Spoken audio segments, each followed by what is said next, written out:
자, 이제 전 시간에 경영자 출신의 품질 석학인 필립 크로스비의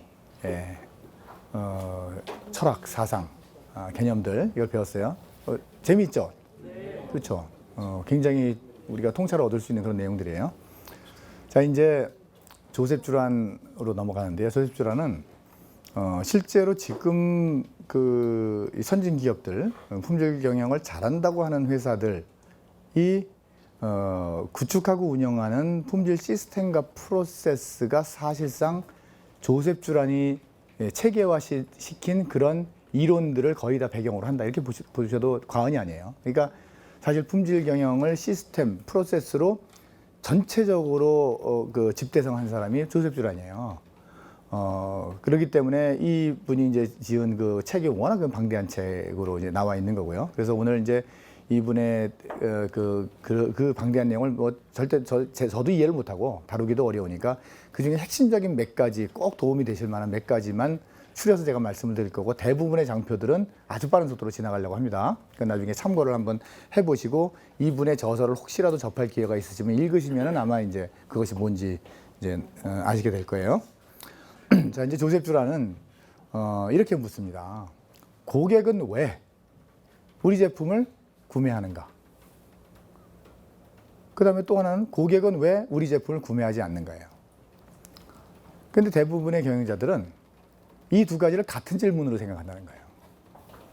고객이 우리 제품을 구매하지 않는 이유와 구매하는 이유가 같다고 생각해요. 근데 그렇지 않다는 겁니다. 고객이 물건을 사는 이유와 안 사는 이유는 달라요. 고객이 물건을 사는 이유는 만족했기 때문이에요. 고객이 물건을 사지 않는 이유는 불만족했기 때문입니다. 이거만 하더라도 그게 그거 같죠? 근데 고객이 왜 만족해요? 뭐에 만족합니까, 고객은? 고객은 그 제품의 특성, 성능에 만족해요. 와, 요번에 자동차 썬루프 죽이던데? 이런 거란 말이에요. 그렇죠. 거기에 만족해요. 이거는 세일즈에 영향을 줍니다. 고객이 불만족하는 거는 이 프로덕트 피처스, 여기에 그 불만족하는 게 아니고 프로덕트 데피션시라고 되어 있는데, 제품이 마땅히 제공해야 된다고 생각하는 거에 대해서 결핍이 일어나는 거예요. 그러니까 고객은 평범한 수준이 있어요. 평범한 수준. 이게 중간에 평범한 수준입니다. 이 평범한 수준을 초과하는 거에 만족한다는 거예요. 근데 이 평범한 수준에 미달한 거에는 불만족한다는 겁니다. 두 개가 다른 요인이죠. 그러니까 우리가 세일즈를 높이는, 고객을 더 끌어모으는 전략과 있는 고객을 놓치지 않는 전략이 다를 수밖에 없다, 그 뜻이에요. 그래서 품질은 이 두 가지의 영역에서 존재한다, 이렇게 조셉 주란이 얘기합니다. 조셉 주란이 꽤 오래전에 품질의 정의를 지난 시간에 다뤘는데요. Fitness to use라고 얘기했어요. 용도에 대한 적합성, 용도에 딱 들어맞는 것, 이렇게 정의를 했었습니다. 그리고 그 정의는 Conformance to Requirement하고 유사한 정의여가지고 아직도 유효하죠. 그런데 조셉 주란은 최근에 그의 저서에서는 이 두 가지를 향상시키는 것을 퀄리티의 영역이라고 얘기를 합니다. 자, 그리고 이제 조셉 주란은 퀄리티를 향상시켜야겠는데, 퀄리티를 향상시키기 위해서는 무엇을 해야 하느냐는 거예요. 무엇을 해야 하느냐. 자, 우리는 경영활동 아주 많은 경영활동을 하죠. 그런데 경영활동들이 여러 가지 범주가 있어요. 그 모든 부분의 경영활동은 계속적으로 발전하기 위해서, 발전하고 성장하고 문제를 해결하기 위해서 사이클이 돕니다. 사이클. 우리가 일반적으로 제일 많이 들었던 경영 사이클이 뭐예요? PDS 사이클, Plan to See 사이클이라고 많이 얘기하죠. PDS 사이클 우리가 보통 많이 얘기해요. 그래서 조셉 주란은 이렇게 세 가지로 나눴어요. 플래닝하고 컨트롤하고 임프루먼트하는 사이클이, 이게 바로 경영 사이클이라는 거예요.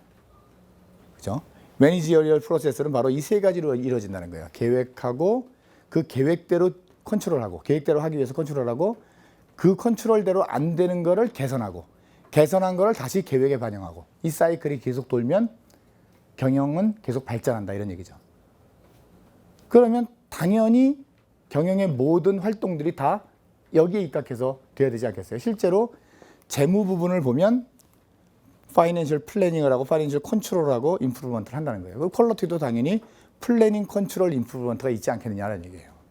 그래서 주란의 트릴로지라는 거는 뭐 3부작 이런 걸로도 번역이 되는데 어쨌든 세 개의 다리를 가진 축, 이것이 하나의 몸체처럼 움직이는 걸 이제 트릴로지라고 표현을 한다면 주란 트릴로지, 이 세 가지의 축을 가진 품질의 이론, 그 트릴로지는 이 세 가지로 구성이 돼요.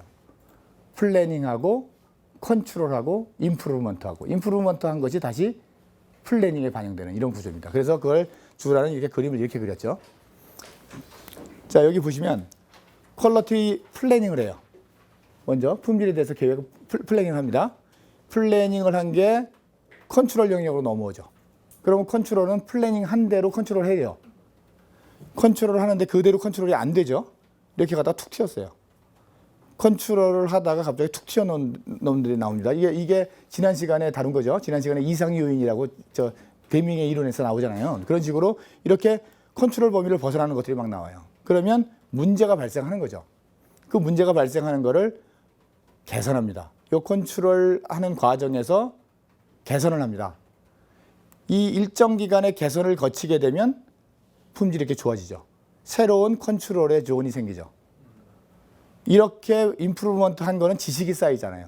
그 지식이 쌓인 게 레슨 런드가 돼서 플래닝에 반영되죠. 이런 사이클이 돈다는 거예요.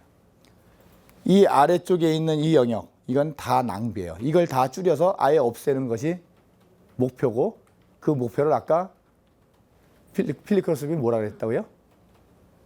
제로 디펙트예요. 모든 것을 한 번에 완벽하게 하면 이 부분의 낭비들이 거의 없어지겠죠. 그렇죠? 자, 이제 트릴로지 이렇게 구성되어 있어요. 그래서 플래닝, 컨트롤, 임프루먼트인데, 그러면 플래닝하고 컨트롤은 뭐가 다르며 플래닝하고 임프루먼트는 도대체 뭐가 다르냐라는 거예요. 플래닝이라는 건 목표를 설정하고 그 수단들을 확립하는 그런 일련의 활동인데, 퀄리티 플래닝은 품질 목표를 설정하는 것이 제일 먼저입니다. 일단 우리의 신제품을 이번에 개발한다 그러면 이 신제품을 개발할 때 어느 정도의 품질 목표에 도달해야 되는지 이것을 설정하는 거죠. 그리고 그 목표 달성에 요구되는 제품 프로세스 설계하고 개발하는 것, 이것이 퀄리티 플래닝이에요. 가만 보시면 퀄리티 플래닝이 회사에서 수행하는 어떤 기능을 의미하는 거죠. 보통 제품 개발이라고 얘기하는 거, 신제품 개발이나 아니면 새로운 사양 개발, 이 제품 개발에 해당되는 것이 바로 퀄리티 플래닝이라는 거예요. 우리는 그걸 제품 개발이라고 부르죠. 조셉 주란은 그거를 퀄리티 플래닝이라고 불러요. 자, 퀄리티 플래닝 그 개념에 대해서 뒤에서 다시 또 설명을 드릴 거예요. 그럼 퀄리티 컨트롤은 뭐냐? 퀄리티 플래닝에서 만들어 놓은 계획대로 집행하는 거죠. 자, 그러면 퀄리티 컨트롤, 우리가 품질 관리를 한다는 거는 전제 조건이 뭐예요? 그러면 퀄리티 플래닝이 있다는 게 전제 조건이에요. 퀄리티 플래닝이 안 되면 컨트롤도 안 되는 거예요. 컨트롤은 지멋대로 하게 돼 있다는 거죠. 플래닝에서 컨트롤로 연결되는 이런 연결고리를 갖고 있어요. 자, 그 다음에 플래닝과 임프루먼트도 이렇게 이제 해석을 합니다. 퀄리티 플래닝도 품질을 개선하고 퀄리티 임프루먼트도 품질을 개선해요. 근데 두 가지의 품질 개선은 어떻게 다른 거냐? 그거를 이렇게 비유를 했어요. 퀄리티 임프루먼트는 악어 잡기예요. 악어 잡기. 엘리게이터를 잡는 거예요. 사방에서 악어가 나타나요. 그 악어 하나하나를 때려잡는 게 퀄리티 임프루먼트예요. 퀄리티 플래닝은 악어 소굴을 가서 알들을 다 없애는 거예요. 그러면 악어는 나오지 않죠. 이렇게 다르다. 고객 지향 목표를 충족해서 아예 원천적으로 품질의 아까 두 가지 영역, 프로덕트 피처와 프로덕트 데피션시, 이 두 가지의 문제를 해결하는 것, R을 없애는 것, 이게 바로 퀄리티 플래닝이고, 이미 저질러진 것 때문에 여러 가지 문제들이 나오게 되는데 그 문제들, 만성적인 문제들을 해결하는 것이 바로 퀄리티 임프루먼트다. 이렇게 얘기를 해요. 이 3대 축이 이런 관계를 갖고 있어요. 자, 그러면 그 축 중에서 첫 번째가 퀄리티 플래닝이에요. 퀄리티 플래닝은 우리가 아까도 말씀드린 것처럼 일반적으로 제품 개발 이렇게 되어 있는 거예요. 그 제품 개발 그러면 여러분들이 제품 개발할 때 어떤 것들을 한다고 머릿속에 떠오르세요? 보통? 제품 디자인. 그죠? 디자인 어떻게 만들까? 어떻게 예쁘게 만들까? 그 다음에 어떤 게 고객한테 잘 팔릴까? 뭐 이런 것들 생각을 하시잖아요. 근데 거기에 퀄리티와 관련된 거를 제품 개발 과정에서 논의를 하거나 심각하게 논의를 하거나 뭐 이렇게 하신 기억이 혹시 있으신가요? 놀랍게도 제가 경험한 회사에서 엄청나게 품질이 중요한 회사들이에요. 심지어 자동차 분야도 있었으니까. 그런 회사들조차도 제품 개발하는 사람들이 퀄리티에 생각을 안 해요. 그 사람들이 퀄리티에 대해서 지식이 없어요. 그게 그 사람들의 최우선순위가 아니에요. 조셉 주란은 이렇게 얘기해요. 왜 불량이 나고 왜 이렇게 우리는 만성적인 문제가 많지? 답은 한 가지다. Because we planned it that way. 그거 우리가 처음부터 그렇게 설계를 그렇게 했어. 우리가 계획한 대로 결과가 나온 것뿐이야 라는 거예요. 딴 데서 문제를 찾지 말라는 겁니다. 문제가 나오는 이유는 계획을 그렇게 한 거예요. 그러니까 플래닝 잘못하면 그런 식으로 나온다는 거죠.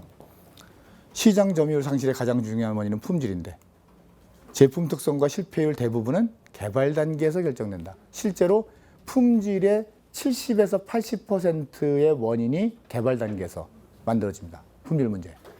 나머지 뒤에 운영 단계에서 개선할 수 있는 부분은 얼마 없어요. 수많은 장애물들이 개입하는데 이 장애물들을 효과적으로 관리하는 것이 굉장히 어려워요. 일정 예산 정보 등. 또 하나는 품질을 이해하지 못하는 아마추어들이 개발한다는 거예요. 제품 개발은 품질을 이해하는 프로페셔널들이 개발해야 되는데 아마추어들이 개발한다. 그래서 품질이 그 모양이다. 그리고 문제를 해결하지 않은 상태에서 뒤로 그냥 던져버린다라는 거예요. 그것을 이렇게 표현했습니다. Throwing the design over the wall.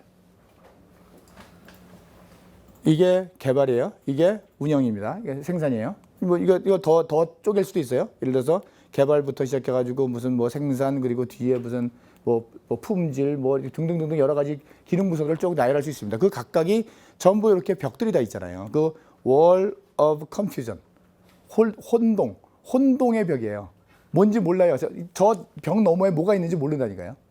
서로 커뮤니케이션도 안 해요. 아까 제가 골프에서 얘기한 거 똑같죠? 그죠? 서로 커뮤니케이션 안 하고 지들끼리 하는 거예요. 설계 지멋대로 하고 샷도 지멋대로 하는 거예요. 그리고 여기서 개발 끝났어요. 자, 이제 내 책임 끝났어요. 확 던져버려요. 그럼 이 사람은 뭐가 넘을지 모르고 이러고 있다가 갑자기 뭐가 휙 넘어왔어요. 자, 이제부터 자기가 문제 해결해야 돼요. 자, 이제 어떻게 하겠어요? 지지구볶고 지 나름대로 해결한 다음에 그 다음에 다시 그 공을 더 이상 자기가 뭔가 할 수가 없을 때 다시 던지죠. 던지면 그게 어디로 가요? 맨 마지막에 품질부서한테 갑니다. 고객한테 가기 전에. 자, 고객한테 가면 죽죠. 고객한테는 공 못 던지잖아요. 그죠? 고객한테 던졌다 가면 그 회사 끝나요. 그러니까 고객한테 던질 수 없는 부서한테 가는 거예요. 그게 맨 마지막에 품질부서하고 영업부서 아니겠어요. 그럼 품질부서는 그런 일이 일어나지 않도록 하려면 남는 게 유일한 방법이 뭐예요? 선별하는 거예요. 인스펙션 하는 겁니다. 선별하는 거예요. 자, 공이 글로 다 넘어갔죠. 근데 고객한테 문제가 생겼어요. 불량이 유출된 겁니다. 이 회사의 품질 문제의 책임은 누구예요? 품질부서예요. 그래서 품질을 박살을 내요. 대책서도 걔네들이 써요. 실제로 걔네들은 한 게 아무것도 없어요. 무슨 지들이 한 게 뭐 있어요? 품질은 딴 놈들이 다 만들었는데. 그렇잖아요. 그래서 그걸 들고 와가지고 문제를 해결하려고 해요. 근데 어느 부서도 협조를 안 해요. 왜냐하면 자기 책임 끝났거든. 이미 나는 공 던지고 게임 끝난 거예요. 이런 일들이 일어나요, 안 일어나요? 여러분들 회사에서. 거의 우리나라 회사의 90%, 99%가 이렇게 일을 합니다. 실제로. 조셉 주란이 정확하게 짚은 겁니다. 그죠? 그래서 제품 개발을 할 때, 퀄리티 플래닝을 할 때 이게 전제 조건들이에요. 독립적인 크로스 펑셔널 팀을 구성해야 돼요. 이 부서 저 부서 돌아다니면서 도와주세요 하고 다니게 만들면 안 됩니다. 책임을 질 수 있는 독립적인 펑셔널 팀을 구성해야 돼요. 전문 PM, 그 프로젝트를 완벽하게 이끌고 나갈 수 있는 전문화된 프로페셔널 프로젝트 매니저가 필요해요. 그리고 체계적이고 과학적인 지식, 그런 기술적인 지식뿐만이 아니고 품질이 아마추어에서 운영되면 안 되는 겁니다. 품질에 대해서 전문 지식이 필요해요. 개발 부서들 품질 교육 시켜야 된다, 그 뜻이죠.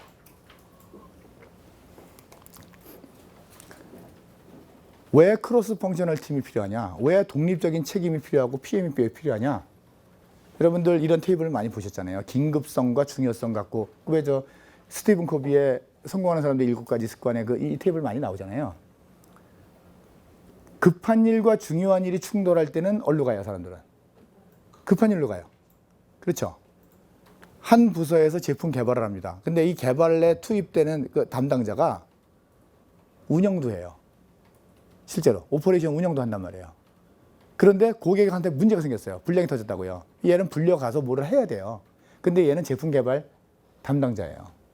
이 두 가지를 동시에 해요. 멀티태스킹 한다는 뜻이죠. 그러면 자원 경합이 일어나는 거예요. 급한 일과 중요한 일 사이에 한 사람을 두고 자원 경합이 일어났어요. 그 자원은 어디로 가요? 급한 일로 가요. 급한 일은 전부 운영이에요. 자, 운영이 요번 고객의 문제만 있을까요? 안 그래요. 맨날 있어요. 허구한 날 터져요. 아까 악어가 수시로 나타난다 그 뜻이에요. 맨날 악어 잡는 거예요. 맨날 악어를 잡기 때문에 알을 처치하러 갈 방법이 없는 거예요. 다시 말씀드리면 무딘 도끼로 나무를 패서 나무를 쓰러뜨리느라고 도끼날을 갈 시간이 없다 그 뜻이에요. 그런 일들이 일어납니다. 데일리 오퍼레이션과 트러블 슈팅하느라고 사람들이 자원을 다 뺏겨요. 그렇기 때문에 독립된 책임을 수행하는 그런 퀄리티 플래닝 부서, 개발 부서가 없으면 항상 급한 일에 쫓겨다녀요. 그래서 일들을 이렇게 해야 돼요. 이렇게 하지 말아야 돼요. 자, 이제 대부분 회사들이 이렇게 합니다. 개발 담당자가 있으면 개발 담당자가 이리저리 쫓아다니면서 도와주세요 이렇게 얘기를 해요. 그러면 이 부서는 자기 나름대로의 스케줄로 일을 하죠. 여기에 우선순위와 이 부서의 우선순위가 다르죠. 그리고 여기에 의사결정자들은 전부 자기 부서를 들여다보고 있죠. 이 일이 제대로 될 수가 없죠. 그렇기 때문에 항상 중요한 일이 급한 일에 우선순위를 뺏기죠. 이거를 우리가 협력 체제라고 합니다. 협력 체제. 협력 체제가 아니고 협업 체제로 바꿔야 돼요. 협업. 협력은 자기 부서의 목적을 가지고 필요할 때만 도와주는 거예요. 협업은 공통의 목적을 가지는 거예요. 파견을 받아야 돼요, 완전히. 저 급한 일에서 끊어내야 된다는 거죠. 그래서 중요한 일을 하는 사람을 모아서 그 사람들을 이끄는 전문화된 PM이 있어서 그 사람이 이 프로젝트를 이끄는 겁니다. 이 부서는 평소에는 이 사람들끼리 일을 하다가 추가적인 어떤 자원이 필요할 때 자기 부서장한테, 원래 소속 부서장한테 가서 그 자원을 얻어오거나 도움을 얻는 이런 구조로 일을 하는 거죠. 그래서 역할이 달라요. 이건 펑셔널 오거나이제이션이고 이건 크로스 펑셔널 팀인데 여기서는 코오디네이터가 일을 하고 여기서는 프로젝트 매니저와 그 팀원들이 일을 합니다. 이게 그 린 경영에서 다뤘던 제임스 워맥, 그 사람이 미국과 일본의 경쟁력의 차이를 분석하면서 The Machine That Changed the World라고 하는 책에서 나오죠. 그 책에서 린 경영 그 프로세스, 그 생산 프로세스가 린 방식으로 돼 있다 안 돼 있다가 어마어마하게 큰 차이다라는 것과 더불어서 개발에서 어마어마한 차이가 난다라고 얘기했던 게 딱 이 그림이에요. GM 포드가 이렇게 개발 조직을 돌리더라. 근데 도요다는 이렇게 돌리더라 그런 얘기죠. 굉장히 큰 차이가 있어요. 왜 이 오른쪽의 그림처럼 움직여야만 퀄리티 플래닝이라는 것이 가능해집니다. 자, 이제 자동차 업계에 보면 APQP라는 그런 그 프로세스가 있습니다. 이게 이제 그 공통 프로세스예요. 이게 표준화된 프로세스예요. Advanced Product Quality Planning이라고 되어 있죠. 이 APQP의 용어 자체가 퀄리티 플래닝이에요. 이게 신차 개발할 때 밟아가는 프로세스거든요. 신차 개발할 때 반드시 밟아야 되는 프로세스를 APQP라고 합니다. 퀄리티 플래닝이라고 여기 딱 돼 있잖아요. 제가 자동차 업계에 근무를 할 때 이거 엄청나게 많이 경험해 본 사람, 몇십 번씩 그 신차 개발 참여해가지고 개발해 본 사람들한테 APQP를 물어봤어요. APQP가 뭐냐? 그랬더니 APQP에 대해서 쭉 얘기를 해요. 자, APQP의 가장 중요한 핵심이 뭐냐? 잘 대답 못해요. APQP의 요 퀄리티 플래닝이라는 용어가 엄청나게 중요한 용어라는 것도 잘 이해를 못해요. 근데 더 중요한 거는 말이죠. 여기가 프로덕션이라는 거예요. APQP가 어드밴스드 프로덕트 퀄리티 플래닝이 아니고 프로덕션 퀄리티 플래닝이라는 거는 거의 모르더라 그런 얘기죠. 다시 말하면 APQP는 제품을 개발하는 프로세스가 아니에요. 신뢰성 있는 제품을 만들어내기 위해서 신뢰성 있는 프로덕션을 하는 계획을 얘기하는 겁니다. 그러니까 초점이 프로덕트도 중요하지만 프로덕트를 올바르게 만들어낼 수 있느냐가 더 여기 핵심이에요. 그런데 이 개념을 이해를 못하게 되면 항상 이런 일들이 일어나요. 이거는 뭐 APQP 하는 회사뿐만이 아니고 대부분 제품 개발이거나 아니면 여러 가지 프로젝트를 하는 조직에서 항상 겪는 거예요. 다시 말하면 시점이 됐는데 프로젝트가 안 끝났어요. 아직 제품이 나오지도 않았는데 런칭을 해야 돼요. 특히 자동차 업계에서는 이건 치명적입니다. 신차 런칭이 돼야 되는데 부품을 아직 개발 못했어요. 큰일 나는 거잖아요. 그래서 프로젝트가 정해진 시간에 안 끝나요. 두 번째로는 끝나긴 끝났는데 원래 리콰이어먼트를 충족시키지 못했어요. 그 문제죠, 그건. 세 번째로는 거기까지도 해냈는데 양산에 딱 들어가니까 막 분량이 쏟아져요. 이걸 어떻게 관리를 해야 되는지에 대해서 체계가 없어요. 이 세 가지가 항상 이 제품 개발하는 과정에서 항상 겪는 일들이에요. 이거 뭐 거의 대부분의 회사가 다 겪습니다, 실제로. 이런 것들로 해결하는 거죠. 올바르게 프로젝트 매니지먼트를 하게 되면 R&D 리드 타임을 줄일 수 있고요. 품질의 목표와 요구사항을 명확하게 하게 되면 제품의 성능 사양들을 올바르게 셋업할 수 있고, 그리고 통계적 품질 관리를 통해서 우리가 제품의 결함을 줄일 수 있죠. 이런 것들이 사실은 이런 제품 개발, APQ를 포함해가지고 이런 제품 개발의 가장 핵심적인 내용들이에요.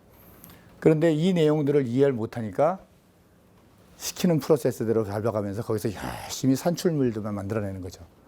실제로 품질은 좋아지지 않고 프로세스는 꼬박꼬박 다 따라가요. 이런 일들이 대부분 회사에서 일어나는 일들이에요. 그래서 조셉 주라는 이렇게 하라고 그래요. 퀄리티 플래닝을 이렇게 하라는 거예요. 자, 퀄리티 고를 먼저 셋업을 해라. 그러면 퀄리티 고울이 나올 것이다. 그걸 기반으로 고객이 누군지를 정의를 해라. 임팩트를 받는 고객들이 누군지를 다 정의를 해라. 그러면 고객의 리스트가 나올 것이다. 그 고객의 리스트로부터 고객의 요구사항을 끌어내라. 그러면 리콰이어먼트가 나올 것이다. 그 리콰이어먼트를 가지고 고객의 니즈에 대한 리콰이어먼트가 나오는데 그걸 가지고 제품 사양을 결정해라. 그러면 제품의 디자인이 나올 것이고 제품의 디자인을 갖고 프로세스의 피처, 그거를 어떻게 프로세스에 구현을 해서 만들어낼 것인가. 이 프로세스를 구상해라. 그러면 그 전체의 프로세스가 설계가 될 것이고 그 설계된 프로세스를 컨트롤할 수 있는 계획을 세우고 그거를 양산 조직에다 넘겨라. 이 순서대로 하라는 거예요. 이게 퀄리티 플래닝의 프로세스입니다. 그런데 아까 APQP를 포함해가지고 거의 모든 산업의 모든 종류의 표준화된 제품 개발 프로세스는 다 이걸 포함하고 있어요.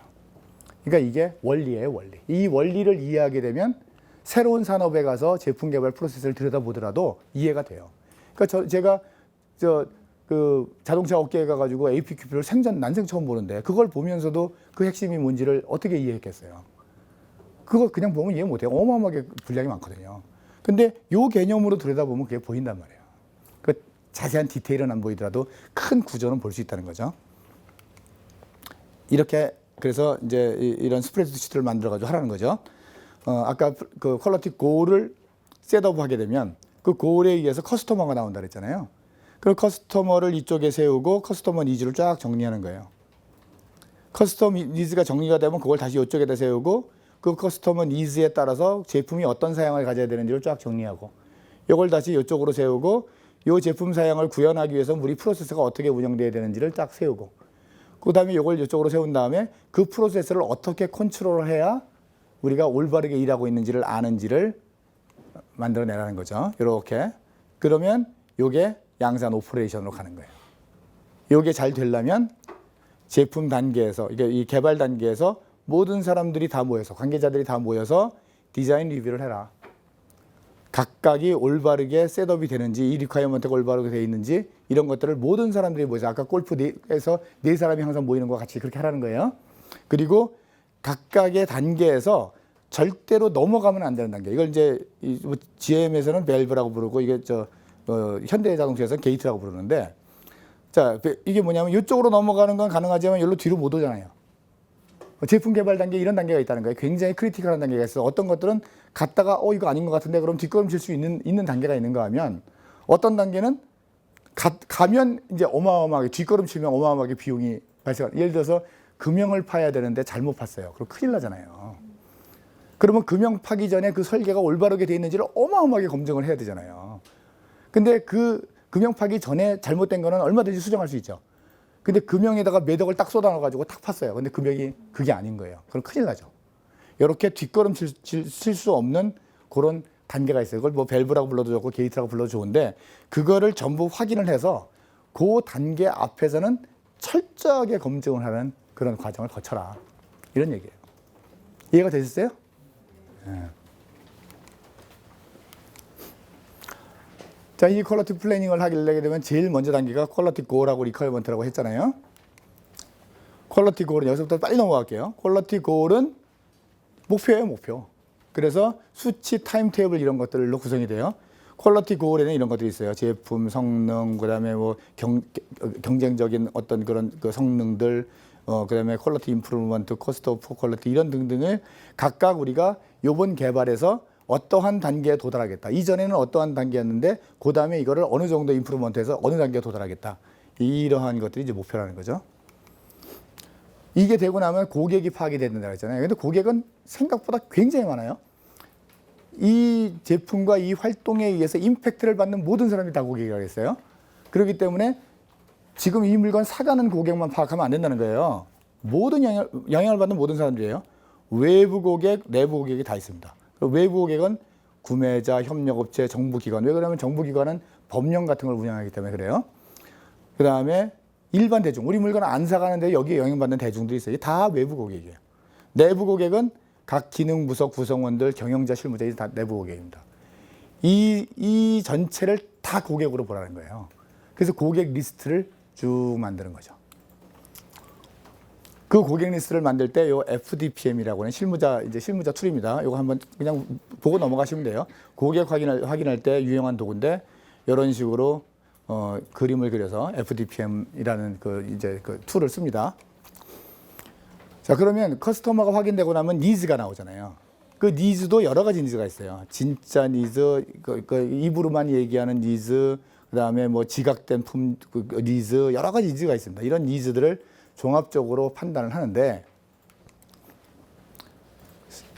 이 스테이트 니즈, 고객이 이게 내가 원하는 거예요 하는 거하고 실제 밑에 잠재되어 있는 니즈는 어떻게 다르냐. 이거 제가 마케팅에서도 그렸던 그림인데 이걸로 설명할 수 있어요. 전구를 살 때 그 전구 하나 주세요. 몇 와트짜리 전구 하나 주세요. 스테이트 니즈예요. 이 사람은 전구가 필요한 사람이에요. 근데 사실 이 사람은 진짜 니즈는 뭐예요? 내 집에 빛이 필요해요. 그래서 밝은 공간을 만드는 거예요. 리얼 니즈예요. 이렇게 어떤 제품에 그 사람 나 뭐 사고 싶어요 하고 하는 거하고 그걸 통해서 얻는 효용하고는 니즈가 다르게 구별될 수 있다는 거예요. 그리고 지각된 품질이라는 건 이런 거예요. 제품 품질과 서비스 품질 양쪽을 제가 다 갖고 왔는데요. 이러한 등등 여기 있는 리스트 제가 다 읽지는 않겠습니다만 이러한 것들에 사람들은 반응을 한다는 거예요. 이런 것들을 사람들은 품질로 인지를 한다. 그렇기 때문에 지각된 품질이 중요한 거예요. 마케팅이 굉장히 중요한 용어죠. 마케팅, 브랜드 마케팅이라든가 이런 데서 지각된 품질이라는 용어를 굉장히 많이 쓰는데, 그 제품을 만드는 생산업자들이 품질이 이래야 돼라고 하는 거하고 고객이 그걸 받아들이는 건 다를 수 있다는 거예요. 그래서 고객 입장에서 지각된, perceived, 지각된 품질이 뭔지를 이해하는 것이 훨씬 더 중요하다는 뜻입니다. 자, 그리고 아까 말씀드렸던 물건을 사는 이유와 안 사는 이유 다르다 그랬잖아요. 그렇기 때문에 고객이 만족하는 물건을 사는 이유와 관련된 것과 물건을 사지 않는 이유와 관련된 것도 다 파악해라. 나중에 한 번씩 이렇게 보세요. 저도 이거 뭐 다 외우지는 못하는 거니까 이런 게 있다는 거 정도 아시고 나중에 필요하면 한 번씩 들춰보십시오. 자, 그러면 이러한 고객의 리스트가 나오죠. 그렇죠? 외부 고객, 내부 고객 해가지고 이런 리스트가 나와요. 진짜 커스터머부터 시작해가지고 정부, 협력업체, 뭐 그 최고 경영자 등등등등 뭐 여기 일부만 적은 겁니다. 이런 리스트들이 쭉 나오잖아요. 이 리스트들이 나오면 거기서 여러 가지의 니즈들을 끌어낼 수가 있죠. 이게 제품의 성능, 그다음에 뭐 이런 것들에 초점을 맞춰서 여러 가지의 리퀘어먼트들을 쫙 끌어낼 수가 있어요. 그 리퀘어먼트를 끌어내고 나면 그 리퀘어먼트를 이쪽에다 쓰고요. 그리고 그 리퀘어먼트를 구현해내기 위해서 제품은 어때야 되는가 하는 거를 프로덕트 피처로 쓰죠. 아까 제가 이제 스프레드시트 그 엑셀 같은 그걸로 보여드렸죠. 거기서 니즈를 이쪽에 적고 피처를 이쪽에 전달했어요. 그래서 이렇게 적는 요 표의 예인데요. 이거를 QFD라고 합니다. 퀄리티 펑션 다이어그램이라고 해요. 이게 실무자들이 쓰는 이제 다이어그램입니다. 뭐 이런 게 있다는 거 정도를 알아두시면 됩니다. 자, 이제 플래닝을 이렇게 했어요. 플래닝을 이렇게 하고 나면 컨트롤 영역으로 이제 넘어갑니다. 컨트롤 영역으로 넘어가려면은 당연히 플래닝 단계에서 컨트롤을 할 수 있도록 개발이 돼야죠. 근데 지금은 아직은 컨트롤로 안 넘어간 거예요. 제가 컨트롤 지금 섹션으로 이 장표는 넘어왔지만 컨트롤을 하기 위해서 플래닝에서 어떠한 조치들을 해야 되는지를 이제 일단 먼저 다루고 나중에 그걸 어떻게 컨트롤하는지 한번 보기로 해요. 자, 이제 컨트롤을 할 수 있게 만들려면 품질을 컨트롤할 수 있게 만들려면 프로덕트 피처가 나왔습니다. 그 프로덕트 피처가 나온 거를 프로세스를 만들어야 되죠. 프로세스로 만든 거를 양산 쪽에서 실제로 운영을 하고 컨트롤을 할 수 있도록 이렇게 해라고 기준을 정해줘야 될 거 아니에요. 그죠? 자, 기준을 어떻게 정해줄 건가 그런 얘기예요. 플래닝에서 그 기준을 못 정해주면 실제로 양산을 담당하고 있는 쪽에서는 자기 나름대로 기준을 막 정하지 않겠어요? 그러면 아까 아놀드 파마가 샷 설계를 했는데 뒤에서 엉뚱한 샷을 하는 거와 똑같아지잖아요. 당연히 이 두 가지는 일관성이 있어야 되잖아요. 자, 이제 문제는 뭐냐면 커스터머 니즈가 있다고 하더라도 사람마다 전부 다른 언어로 표현하는 거예요. 랭귀지가 다르다는 거예요. 영어나 한국어를 쓴다는 게 아니고 관심사가 다르다는 거죠. 고위 관리자는 돈에 관심이 있어요. 아까 앞에서 말씀드린 것처럼. 하위 관리자들은 밑에 실물에 관심이 있어요. 중간 관리자는 바이링구얼, 위 양쪽이 다 관심이 있어야만 가능해요. 그래야 커뮤니케이션을 하죠. 고객은 또 다른 생각을 해요.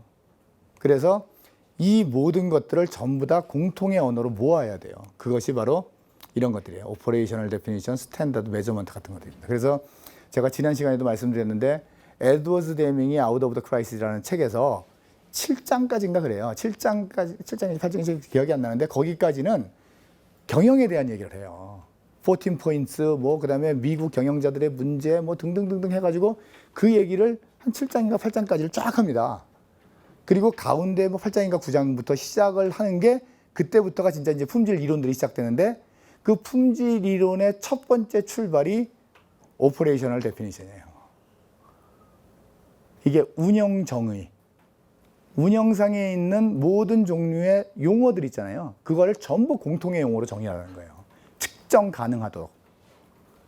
그리고 그 다음 챕터에서 오퍼레이셔널 데피니션 다음 챕터에서 스탠다드와 메저먼트 얘기를 합니다. 이게 그만큼 중요해요. 이게 출발이에요.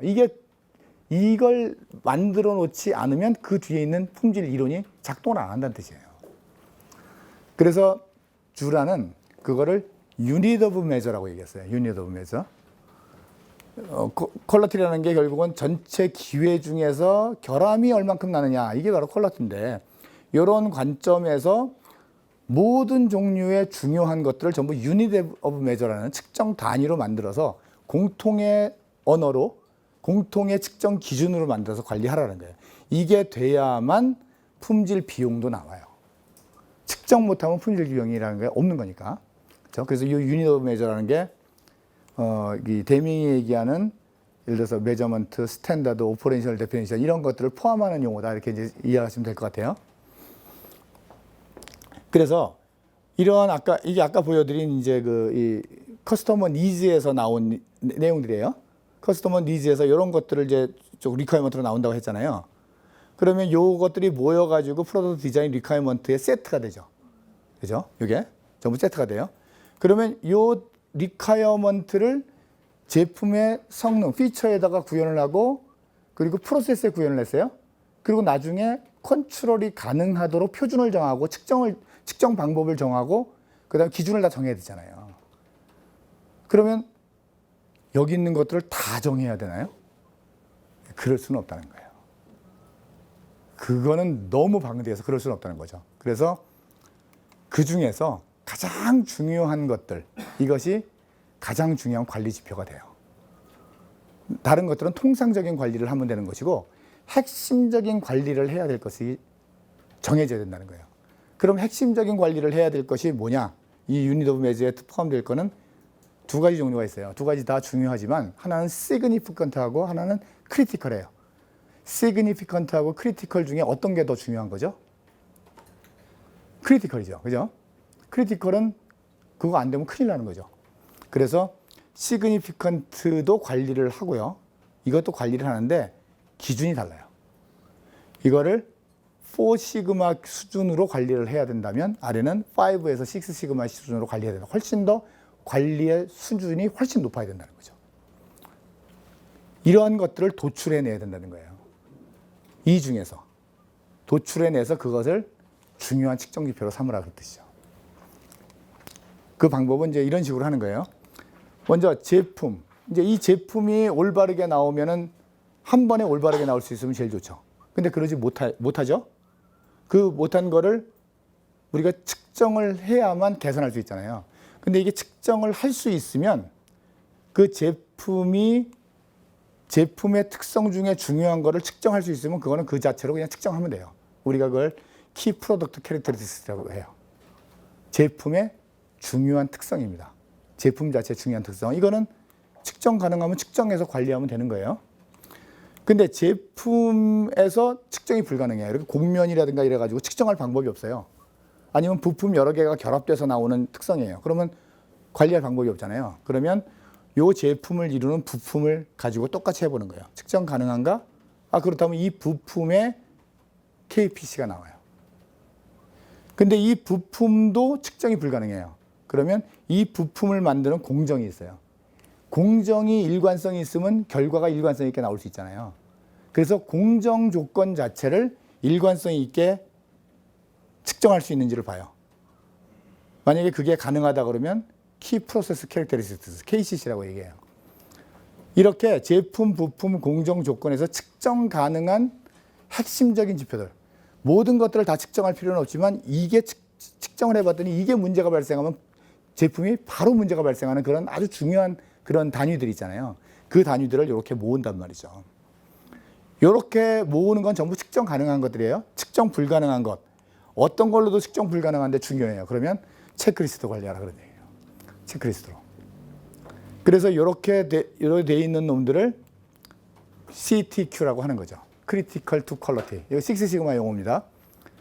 CTQ라고 부르고, 요 KPC, KCC라고 하는 것들을 이렇게 부르고, 이런 것들을 통계적 품질 관리를 하라 그런 얘기예요.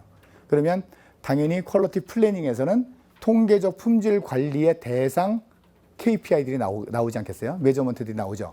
그 메저먼트 안에는 당연히 이런 내용들이 포함된단 말이에요. 이렇게 제품은 요 수치가 중요하니 요거는 반드시 측정을 하고 요 측정치는 몇 시그마 수준으로 관리해라. 제품과 부품은 또 어떻게 해라. 근데 제품과 부품에서 측정이 불가능한 거는 그러면 이거는 예를 들면 사출기에서 나온다. 이거는 뭐 예를 들면 프레스에서 나온다. 이거는 어떤 뭐 자동화 기계에서 나온다. 그러면 그 기계를 작업하는 조건은 이렇게 세팅해서 작업을 해라. 그러면 그 결과값이 일관성 있게 나올 것이다. 그럼 공정 관리를 하는 거죠. 이렇게. 그럼 둘 다 측정이 가능하니까 그건 통계적 품질 관리를 한단 말이에요. 조금 어렵죠. 근데 큰 개념은 이해가 되세요? 예. 이렇게 퀄리티 플래닝에서 이런 것들을 다 셋업을 해줘야 돼요. 그러고 나면 이제 이렇게 관리하라고 나오는 거죠. 뭐좀 골치 아파 하실 필요 없어요. 이거 지난 시간에도 보셨던 그림인데 이런 이제 정규 분포가 품질에서 무조건 정규 분포가 나오잖아요. 이렇게. 그러면 요 두 개의 선이 뭐냐면 지난 시간에 봤던 UCL, LCL하고 약간 다른 거예요. 요거는 고객이 주는 스펙이에요. 고객을 만족시키는 스펙입니다. 이거 어퍼 스페시피케이션 리밋하고 로어 스페시 요 안으로 들어간다 다 이제 양품이라는 거죠. 요거 바깥으로 벗어나는 건 불량품이에요. 그래서 고객이 요구하는 요구사항의 스펙 안에 이게 이제 들어가 줘야 되는 거죠. 이런 것들은 지금 다 벗어난 겁니다. 그래서 이건 넌 컨포먼스고 요 안에 들어가 있는 게 컨포먼스죠. 그렇죠? 그래서 아까 KPC, KCC 같은 CTQ들을 요 컨포먼스가 되도록 관리를 해야 되는데 그러려면은 요 린에서도 그때 말씀드렸던 건데 반복 가능해야 되고 같은 결과가 나와야 돼요. 작업이 반복 가능해야 돼요. 작업이 반복 가능하지 않으면 매번 할 때마다 다른 작업을 해요. 그러면 결과값은 혼란에 빠질 수밖에 없죠. 그렇기 때문에 표준이 엄청나게 중요하죠. 표준 작업을 통해 가지고 반복 작업을 하고 그 반복 작업의 결과가 산포가 줄어서 일관성 있게 나오도록 하는 거. 이게 중요하다는 거예요. 이건 제가 빨리빨리 넘어갈게요. 조금 어려우시더라도 이거는 저런 게 있구나 정도만 생각하고 넘어가시면 돼요. 자, 이제 그렇게 하게 되면은 요런 이제 산포가 그려지는데, 지난 시간에 우리가 이제 그 시그마 배웠죠. 표준 편차. 그래서 이 품질은 다 시그마 값으로 산포를 계산한다 그랬잖아요. 이 산포가 많이 퍼져 있을수록 시그마 값이, 그러니까, 산포가 많이 퍼져 있을수록 시그마 값이 낮아지죠. 그리고 이게 줄어들수록 산포가 줄어들수록 시그마 값이 커져요. 그러니까 6 시그마는 산포가 극히 작은 거예요. 그리고 1 시그마는 산포가 커가지고 이렇게 퍼진 겁니다. 그죠? 하나의 산포를 이렇게 그렸을 때, 여기 정규 분포를 그렸을 때요. 요 정규 분포의 1 시그마부터 6 시그마까지의 값을 보면요. 여기가 이제 1 시그마예요. 여기가 표준 편차 1입니다. 요 안에 있는 면적을 보세요. 면적. 자, 1 시그마 수준의 그 품질 관리 혹은 1 시그마 수준의 회사가 어느 정도 수준이냐라는 거예요. 보시면 요 범위 안에 68.27%만 들어가요. 다시 말하면 내가 100개를 만들면 68개만 정상품이다 그런 얘기죠. 이 회사는 문 닫아야죠. 1시그마 수준, 아까 얘기한 uncertainty 수준에 있는 스테이지 1에 있는 회사는 조만간 문을 닫아야 됩니다. 고객이 그 회사를 택하지 않아요. 하고 헛날 분량이 쏟아지고 품질 비용이 어마어마하게 나오는 회사겠죠. 자, 이제 2시그마, 우리나라 제조업체 거의 대부분이 2시그마 수준 정도 된다고 말씀드렸는데 2시그마 수준이 얼마냐 그러면 95.45%, 요 면적이 95.45% 들어가요. 나머지 부분들은 이제 문제가 발생하는 거죠. 95.45%면 100개 중에 95개가 문제가 정상품이고 나머지가 문제가 발생한다는 거예요. 근데 실제로 6시그마 이론에서는 현실값으로 이걸 약간 보정을 해요. 이건 이론값이고 현실값으로 보정을 해요. 현실값으로 보정을 했을 때 ppm, 그러니까 100만 개 중에 몇 개 분량이 나느냐라는 걸 ppm이라고 얘기하잖아요. 그 ppm으로 따졌을 때 30몇만 ppm이 나와요. 이 시그마 수준은 30몇만 정도의 ppm이 나옵니다. 30몇만 정도의 ppm은 우리나라에서도 받아들일 수 없는 수치예요. 이 시그마 정도 되는 회사도 허구한 날 욕 먹으면서 항상 목숨이 위태로운 그런 정도의 회사라 이렇게 보시면 돼요. 자, 이제 3시그마가 비교적 품질 관리를 잘하는 회사입니다. 나름대로 체계적으로 움직이는 회사예요. 자, 3시그마가 LCL, UCL이라고 지난번에 제가 소개드렸던 일반적으로 우리가 신뢰성이 있다라고 얘기할 수 있는 수준이 여기서부터 출발한다 그랬잖아요. 그렇죠. 통계적으로 그래서 플러스 마이너스 3시그마라는 게 되게 중요한 개념이라고 제가 말씀드렸어요. 그러면 3시그마는 어디냐 그러면 3시그마 이 정도 되는데 요 면적을 계산하면 99.73%를 커버해요.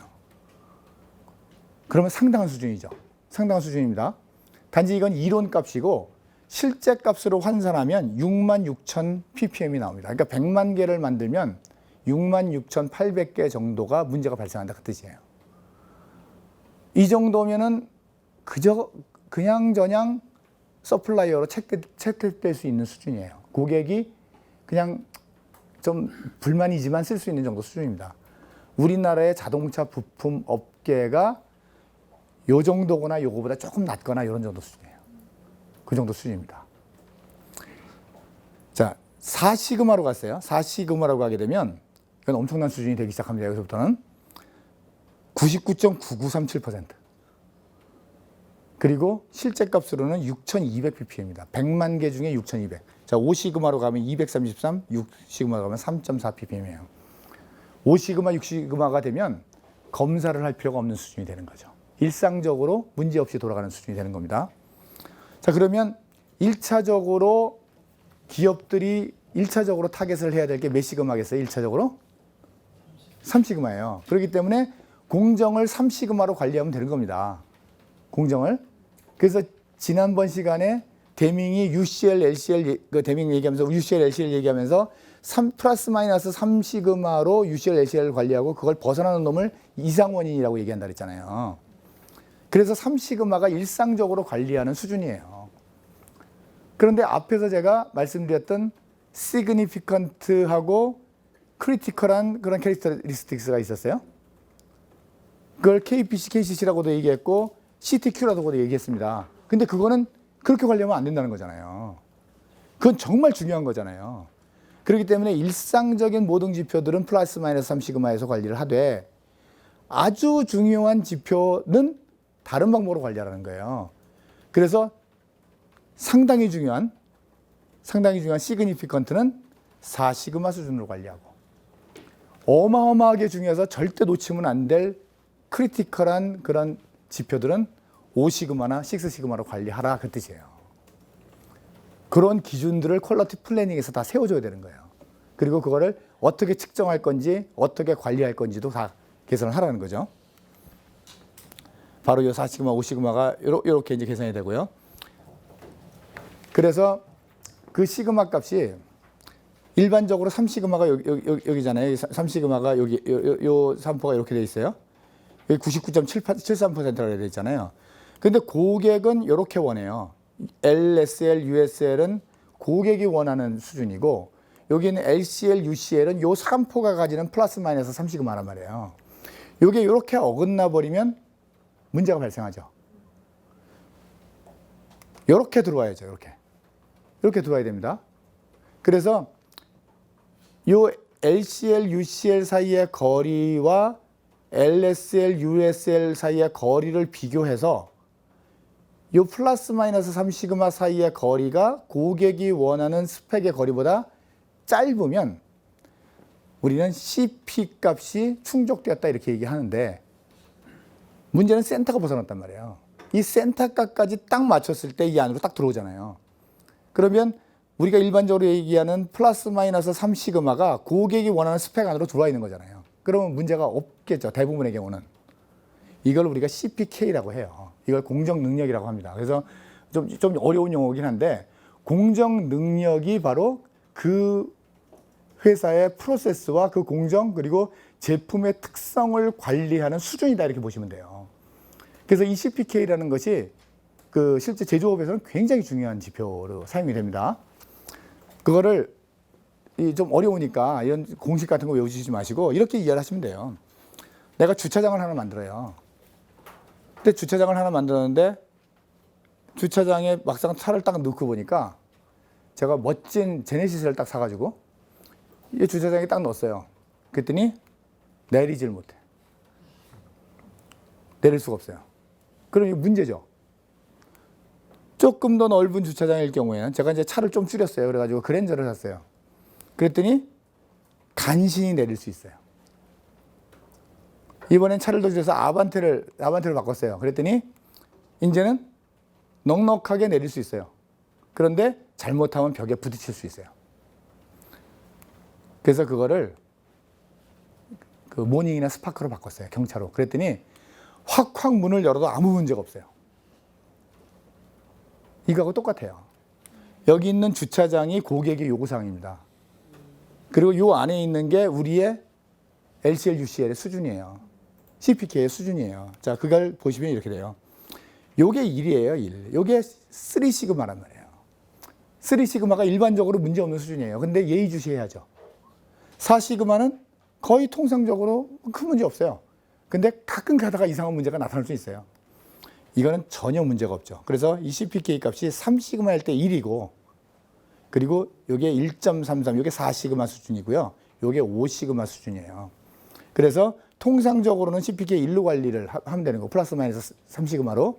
아주 중요한, 상당히 중요한 품질 특성은 1.33으로 관리하고 4시그마, 그리고 엄청나게 중요한 것들은 1.67, 5시그마로 관리하라, 이런 얘기죠. 그래서 이렇게 이게 되고 나면 그거를 프로세스로 이렇게 쭉 그려요. 프로세스 플로우 다이아그램이라는 게 있고, 이렇게 쭉 그림을 그리고, 요 그림을 그린 거를, 자, 이제 프로세스가 이렇게 설계가 됐고, 프로덕트 피처들이 이렇게 설계가 됐는데, 요 각각의 중요한 지표들이 이거고, 그거의 기준이 CPK나 시그마 값 얼마가 나와야 되고, 그거는 어떻게 측정을 해야 되고, 그걸 어떤 식으로 컨트롤 해야 돼 라는 것이 플랜으로 나와야 된다는 거예요. 그게 컨트롤 플랜입니다. 컨트롤 플랜. 이게 컨트롤 플랜이에요. 이 컨트롤 플랜이 없으면 양산으로 들어가면 안 되는 거예요. 그래서 퀄리티 플래닝과 퀄리티 컨트롤 사이에 넘어가는 경계선이 바로 컨트롤 플랜이에요. 그래서 실제로 그 고객사가 협력업체에게 오디트를 나가잖아요. 오디트를 나갈 때 꽤 실력 있는 그 고객사일 경우에는 그 협력업체 나가가지고 맨 먼저 품질 감사, 품질 오디트를 할 때 맨 먼저 뭐 보자고 그러겠어요? 컨트롤 플랜 보자 그래요. 야, 컨트롤 플랜 갖고 와봐. 그 컨트롤 플랜 들고 현장에 가서 그거대로 하는지 보는 거예요. 우리나라 대부분의 기업들이 그렇게 했을 경우에 거의 다 문제가 생기죠. 이거 엉터리를 작성하거든요. 이런 프로세스에 의해서 이렇게 통계적 공정 관리를 하는 거예요. 이게 X바 R 차트라고 하는 건데, 관리도라고 합니다. 관리도. 이 관리도를 플러스 마이너스 3시그마, UCL, LCL 사이에서 움직이는, 요건 이제 이상 요인이 생긴 거죠, 이게. 나머지는 우연 원인에 의해서 움직이는 거. 요거 빨간색, 파란색은 이상 원인이 생긴 거잖아요. 이런 식으로 관리하는 거예요. 요건 지난 시간에 그 데밍 얘기할 때 잠깐 언급이 됐던 얘기고요. 요게 이제 그 컨트롤 플랜에 의해서 각각의 지표들을 관리하는 이제 가장 좋은 통계적 공정 관리의 방법이죠. 자, 이러고 나면 이제 퀄리티 임프루먼트를 해야죠. 임프루먼트는 아주 빨리 제가 넘어갈게요. 센서라는 개념을 얘기를 합니다. 조셉 주라는. 공정 곳곳에 이 센서라는 게 물리적인 센서가 아니에요. 문제가 발생하는 걸 센싱하는 그런 어떤 메커니즘을 장착을 하라, 그런 얘기예요. 그래서 이 센서는 기계, 그 다음에 게이지 같은 사람과 도구, 그 다음에 사람, 휴먼의 전부 센서가 필요한데, 여기서 애큐러시의 문제, 이거 지난 시간에 다룬 거죠. 정확도의 문제와 정밀성의 문제, 그리고 복합적인 문제를 항상 감지할 수 있도록 만들라는 거예요. 이 센싱은 오퍼레이션 전에 하는 센싱, 그리고 오퍼레이션 중간에 하는 센싱, 그리고 오퍼레이션이 끝나고 하는 센싱, 이 세 가지로 나눠집니다. 이것도 나중에 찬찬히 읽어보세요. 휴먼 센서는 가장 신뢰성이 적은 센서예요. 사람이 직접 하는 건 항상 그렇습니다. 그래서 휴먼 센서의 오류와 극복 방법은 잘 모르면 오류가 난다. 무의식적으로 아무 생각 없이 오류가 날 수 있다. 그래서 이거는 우리가 실패 방지, 에러 프루핑이라고 하는, 내가 아무 생각, 앱센트 마인디드로 그냥 아무 생각 없이 하더라도 실수가 나오지 않는 이런 걸로 방지를 해줘야 된다. 그리고 지식을 불어넣어줘야 되고, 그리고 심지어는 의식적으로 일부러 하는 경우도 발생할 수 있으니 그러한 부분들은 조직 문화를 개선해서 바꿔야 된다. 뭐 이런 등등의 이제 조언을 주라는 합니다. 그래서 이제 이런 센서가 프로세스를 운영하는 중에 퀄리티 플래닝에서 얘기한 유닛 오브 메저, 측정 단위를 기준으로 해서 아까 그 CPK 값이 정해져 있는 그런 것들을 컨트롤 플랜에 의해서 운영을 하면서 잘못된 거를 센싱을 하죠. 센싱을 하게 되면 센싱한 거를 원래 어때야 되는지를 가지고 비교를 하죠. 그래서 판정을 합니다. 아, 이거는 우리가 원래 하고자 했던 이 기준이 잘못됐어. 아니야, 지금 이거 오퍼레이션이 잘못됐어. 이거 판정할 수 있죠. 판정을 해서 그것을 개선하는 작업을 하고 다시 프로세스에 반영을 합니다. 이런 이제 이런 프로세스를 쭉 밟아가라는 거예요. 이거 지난 시간에 보여드렸죠. 그 PDCA가 그 과정에서 돌아가는 겁니다. 그리고 그 PDCA에 의해서 스탠다드가 개선이 되고 다시 새로운 스탠다드가 계속 발생하는 이것도 지난 시간에 보여드린 겁니다. 그래서 이 부분에서 퀄리티 임프루먼트 측면에서 PDCA와 요 표준의 개선은 지난 시간에 들었던 내용들을 한번 참고하시면 돼요. 그러고 나면 이제 지금까지 나왔던 내용들 퀄리티 플래닝부터 그 트릴로지에 대한 모든 것들이 한 표에 정리가 돼요. 요거는 그 책에는 없고 제가 정리한 거예요. 여기 고울부터 시작해서 커스터머를 아이덴티파이하고 니즈를 파악한 다음에 피처를 프로덕트 피처를 파악하고 프로세스의 피처를 파악하고 그래서 컨트롤 플랜을 만드는데 거기에서 측정 단위와 여러 가지의 측정 도구라든가 메소드들이 나오고 이게 센서로 장착이 돼서 오퍼레이션이 들어간 거를 항상 모니터링을 하면서 문제가 발생하면 개선하고 거기서 이 교훈을 얻어서 다시 이 개발 단계에 반영을 하는 이런 과정들을 거치는 이게 이제 전체 트릴로지의 전체 내용입니다. 자, 여기까지로 꽤 많은 내용인데 어느 정도 시간 안에 제가 소화를 다 했네요. 오늘 이제 빨리 넘어간 내용들은 뭐 경영자들이 아주 자세하게 이해하실 필요는 없는 내용이라서 제가 일단 빨리 넘어간 거고요. 그럼에도 불구하고 나중에 한번 다시 자료를 한번 찬찬히 읽어보시면 거기서도 도움을 얻을 수 있는 그런 내용들이 많이 있고요. 어쨌든 중요한 거는 그 디테일보다도 전체 큰 그림 이게 중요하고요. 그리고 그 전체 큰 그림보다 더 중요한 거는 바로 품질 시스템, 품질 프로세스 그것이 어떠한 원리로 작동되는지 앞에서 제가 설명한 거죠. 있잖아요. 그 부분이고 그리고 그거의 밑바닥에는 바로 지난 시간에 제가 설명을 드렸던 에드워즈 데빙의 사상부터 시작해가지고 품질에 대한 가장 밑바닥에 깔려있는 사상이 있다. 이렇게 전체적인 큰 그림을 이해하시면 될 것 같습니다. 자, 오늘 경청해 주셔서 감사합니다.